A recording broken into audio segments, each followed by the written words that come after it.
तुम किससे बातें कर रही थी इतनी ऊंची ऊंची? वॉशरूम तक आवाज आ रही थी तुम्हारी। बाबा की कॉल आई हुई थी, उनसे बात कर रही थी। शायद नेटवर्क का इशू था, आवाज ही नहीं जा रही थी, इसलिए जरा ऊंचा बोलना पड़ा मुझे। अच्छा अच्छा, मैं परेशान हो गया था, मैंने सोचा पता नहीं क्या हो गया तुम्हें। वैसे खैर से कॉल आई थी अंकल जी की? ईद देने के लिए आ रहे हैं, कह रहे थे रास्ते में हूँ, बस पहुंचने वाला हूँ। तो इसमें इतना खुश होने वाली कौन सी बात है? ईद ला रहे हैं, दो घिसे पिटे सूट ही लाएंगे हर बार की तरह, एक तुम्हारा एक मेरा। पसंद आए ना आए सिलवा के पहनना जरूर पड़ेगा, ना पहनो तो यूं महसूस होता है कि नाराज ना हो जाए अंकल। तैमूर, ये कैसी बातें कर रहे हैं आप? बिल्कुल सही बात कर रहा हूँ भाई, अगर ईद देनी है तो 20-25 हजार रुपए बेटी के हाथ पे रख दो ताकि बंदा अपनी पसंद की कोई शॉपिंग कर ले। सस्ते में जान छुड़वा लेते हैं, इसे कहते हैं बेटी की ईद। बड़े ही अफसोस की बात है तैमूर, आप ऐसी बातें करेंगे मैं सोच भी नहीं सकती थी। बाबा की जितनी गुंजाइश होती है वो ले आते हैं खुशी से, कोई ईद खाली नहीं जाने दी उन्होंने। कभी आपने कुछ दिया उन्हें ईद पे? मैं क्यों दूं उनको? मैं उनका दमाद हूं, वो मेरे नहीं है। सच बात की तो बुरा मान गई। तुम्हें तो पता ही नहीं है कि लोग क्या कुछ देते हैं ईदों पे अपनी बेटी और दमादों को।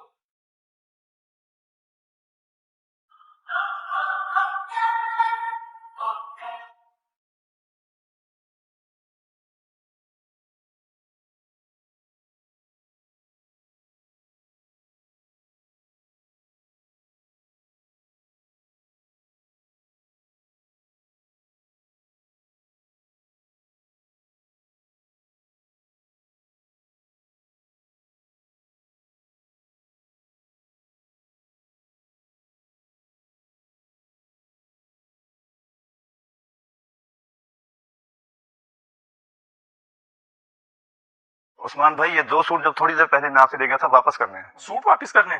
मगर क्यों, पसंद नहीं आई क्या? पसंद और नापसंद की तो बात ही नहीं है उस्मान भाई। असल में मैंने बेटी और दामाद के लिए लिए थे, उन्होंने पहले ही बहुत सारे सूट दिए होंगे सिलने के लिए, अब इनकी जरूरत नहीं है। अच्छा चले, कोई बात नहीं है। भाई साहब, 2 सूट वापस आ गए, इन्हें 5,000 दे दें। बहुत शुक्रिया आपका। रहो भाई, ये वापसी लगा दो सूट।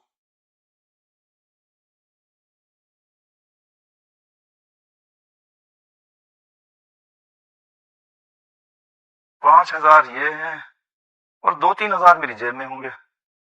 20-25 हजार कहाँ से लाऊं?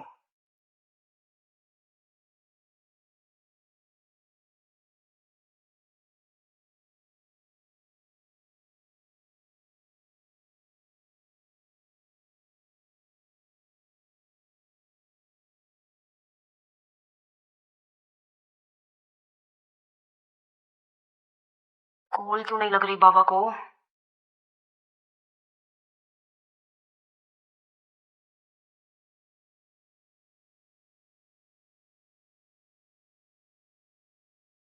क्या हो गया तुम्हें? बार बार किसको कॉल करने की कोशिश कर रही हो?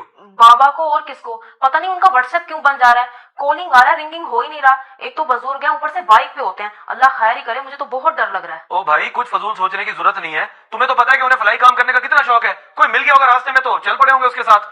तुम नंबर पे कॉल कर लो, व्हाट्सएप पे क्यों कर रही हो? कॉल पैकेज नहीं है मेरा और ना ही बैलेंस है। पहले भी उनकी कॉल मुझे व्हाट्सएप पे ही आई थी। अच्छा, मैं अपने नंबर से करके देखता हूँ। एक तो छोटी छोटी बातों में परेशान होने लग जाती हो। लो, लगता है आ गए हैं। हाँ, मैं देखती हूँ।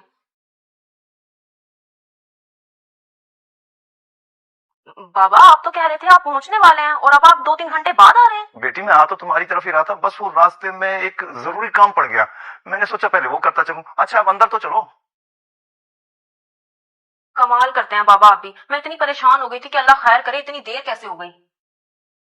कहाँ रह गए थे अंकल जी? आपकी बेटी परेशान हो रही थी कि आते आते रास्ते से पता नहीं कहाँ चले गए। मैंने तसल्ली दी कि कोई काम पड़ गया होगा, परेशान होने की जरूरत नहीं है। हाँ हाँ, मैंने इसको बताया कुछ काम पड़ गया था।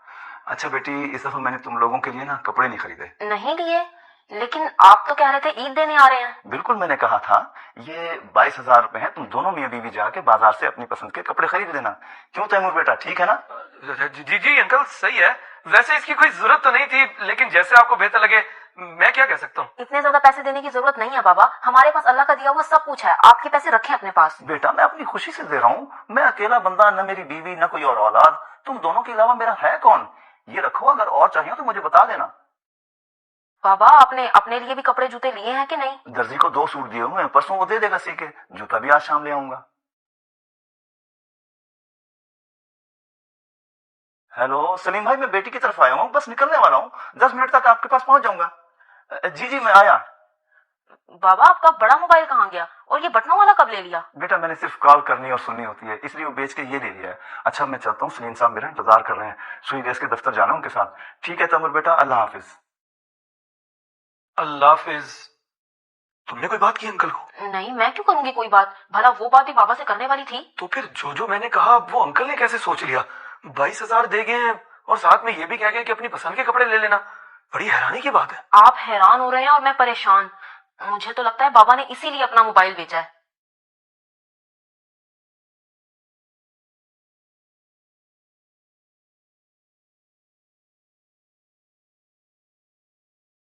बाप के बस में हो तो वो दुनिया जहान की हर खुशी अपनी औलाद की झोली में डाल दे, और खास तौर पर जब बेटी शादीशुदा हो तो वो अपनी हैसियत से बढ़कर अपनी बेटी के लिए करता है, ताकि उसे ससुराल में शर्मिंदगी ना उठानी पड़े।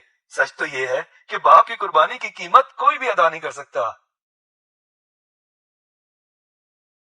अगर वीडियो पसंद आए तो जरूर शेयर करें, शायद आपकी वजह से किसी की इस्लाह हो जाए।